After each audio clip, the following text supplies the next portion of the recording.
నమస్తే, welcome to our channel. ప్రస్తుతం మనతో Vedic astrologer, tarot reader, crystal healer Anupama గారు ఉన్నారు. వారితో మాట్లాడదాం. నమస్తే అండి. నమస్తే ఫణి గారు. అనుపమ గారు, చక్రాస్ గురించి వాటి హీలింగ్ ఎలా చేసుకోవాలి అనేది చాలా చక్కగా చెప్తున్నారు. అందులో సెకండ్ వన్ స్వాదిష్టాన చక్ర. సో స్వాదిష్టాన చక్ర అన్బ్లాక్ ఉంది మనకి అని ఎలా తెలుసుకోవాలి? ఆ బ్లాకేజెస్ క్లియర్ చేసుకోవాలంటే ఫుడ్ చెప్తున్నారు, అలాగే మీరు మేనిఫెస్టేషన్ కూడా చెప్తున్నారు, సో మంత్రం కూడా చెప్తున్నారు. ఎలా ఆ స్వాదిష్టాన చక్రాలో అన్బ్లాకేజ్ క్లియర్ చేసుకోవాలి అని చెప్పండి.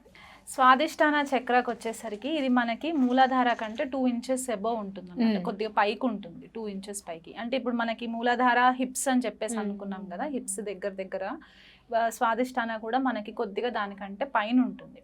ఈ స్వాదిష్టాన చక్రాన్ని జనరల్గా ఇంగ్లీష్లో సేక్రల్ చక్ర అని చెప్పేసి కూడా అంటూ ఉంటారు. ఇది మనకి స్వాదిష్టాన వచ్చేసి ఆరెంజ్ కలర్లో ఉంటుంది. మూలాధార రెడ్ కలర్ అయితే స్వాదిష్టాన ఆరెంజ్ కలర్లో ఉంటుంది.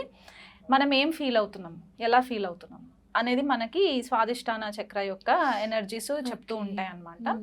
ఇక్కడ జలతత్వం ఎక్కువ కనిపిస్తూ ఉంటుంది.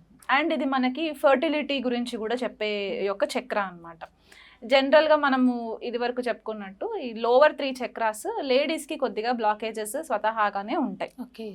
ఇక్కడ ఇంకొకటి ఏంటి అంటే ఈ పర్టిక్యులర్ స్వాదిష్టానాకు వచ్చేసరికి ఏంటంటే మనకి రిప్రొడక్టివ్ గ్లాండ్స్ ఏవైతే ఉంటాయో, అంటే లేడీస్కి ఓవరీస్, జెంట్స్కి వచ్చేసరికి టెస్టికల్స్ ఏవైతే ఉంటాయో అక్కడ ఈ గ్లాండ్స్ తోటి కనెక్షన్ అనేది ఏర్పడుతుంది అనమాట. సో ఈ పర్టిక్యులర్ చక్ర గనక బ్లాకేజెస్ ఉంటే ఈ ఏరియాలో వీళ్ళకి ప్రాబ్లమ్స్ వస్తాయి. అంటే రీప్రొడక్షన్ ఇష్యూస్లో ప్రాబ్లం రావడం, పిల్లలు పుట్టకపోవడము, పిల్లలు ఆలస్యంగా పుట్టడము, లేకపోతే ఇంకా సివియర్గా అసలు ఫిజికల్ ఇంటిమెసీ అంటే ఇష్టం ఉండకపోవడము, భయాలు ఉండడము, ఫోబియాస్ ఉండడము, ఇలాంటివన్నీ కూడా మనకి స్వాదిష్టాన చక్ర బ్లాకేజెస్ ఉంటే కనిపిస్తూ ఉంటుంది. అదే ఎక్సెస్ అయిపోయింది అనుకోండి, ఆ ఎనర్జీ ఫ్లో ఎక్కువ అయిపోతుందంటే ఓవర్గా ఫిజికల్ ఇంటిమెసీ కోరుకోవడం, దానివల్ల మళ్ళీ ఇబ్బందులు ఫేస్ అవ్వడము, ఇవన్నీ జరుగుతూ ఉంటాయి.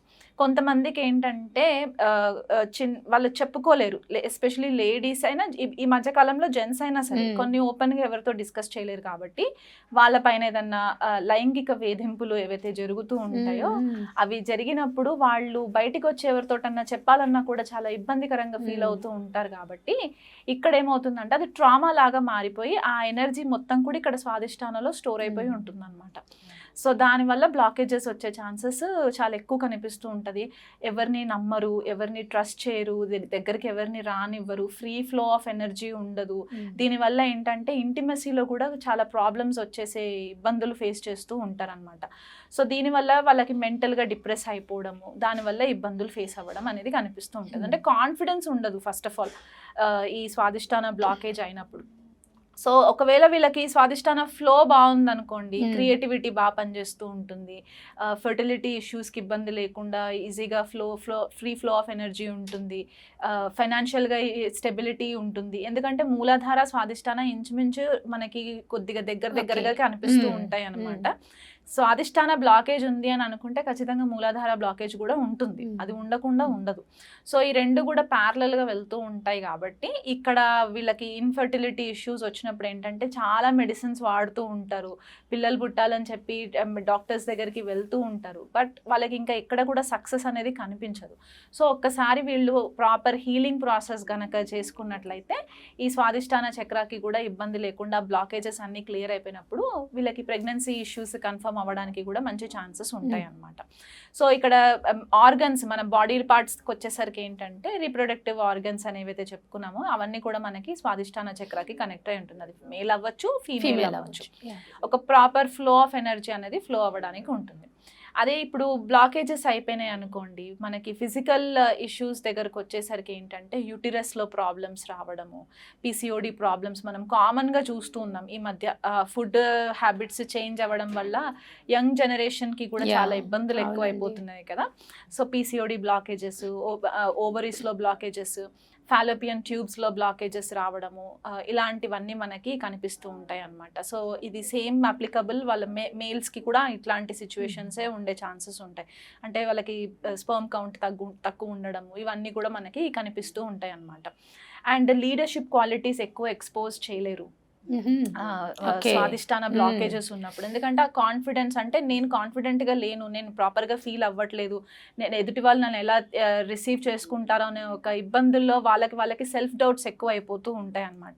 సో దానివల్ల కూడా ఇబ్బందులు వచ్చే ఛాన్సెస్ ఉంటాయి. కాబట్టి ఇది అడిషనల్గా మెంటల్ లెవెల్కి వచ్చేసరికి ఏంటంటే డిప్రెషన్కి లీడ్ అవ్వడము, ఓపెన్గా డిస్కస్ చేసుకోలేకపోవడము, ఇంటిమెసీ ఉండకపోవడము, చికాకు పడడము, ఇవన్నీ కూడా మనకి ఎక్కువ ఫీమేల్స్లో ఎక్కువ కనిపిస్తుంటాయి. అవునండి. భయాలు అవును. ఎక్కువ భయాలు ఉండడము, మ్మ్. ఎవరిని నమ్మకపోవడం, ఇవన్నీ కనిపిస్తుంటాయి.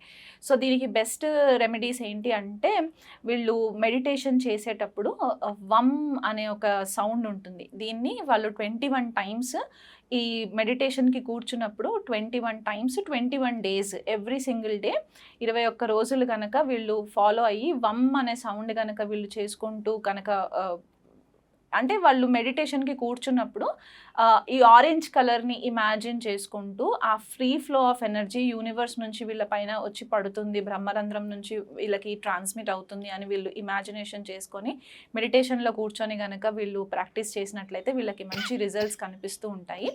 ఇక్కడ ఫీల్ అనేది ఎక్కువ ఉంటుంది కాబట్టి వీళ్ళు అఫర్మేషన్స్ ఏం చెప్పుకోవచ్చు అంటే I feel confident, I'm worthy అనే ఒక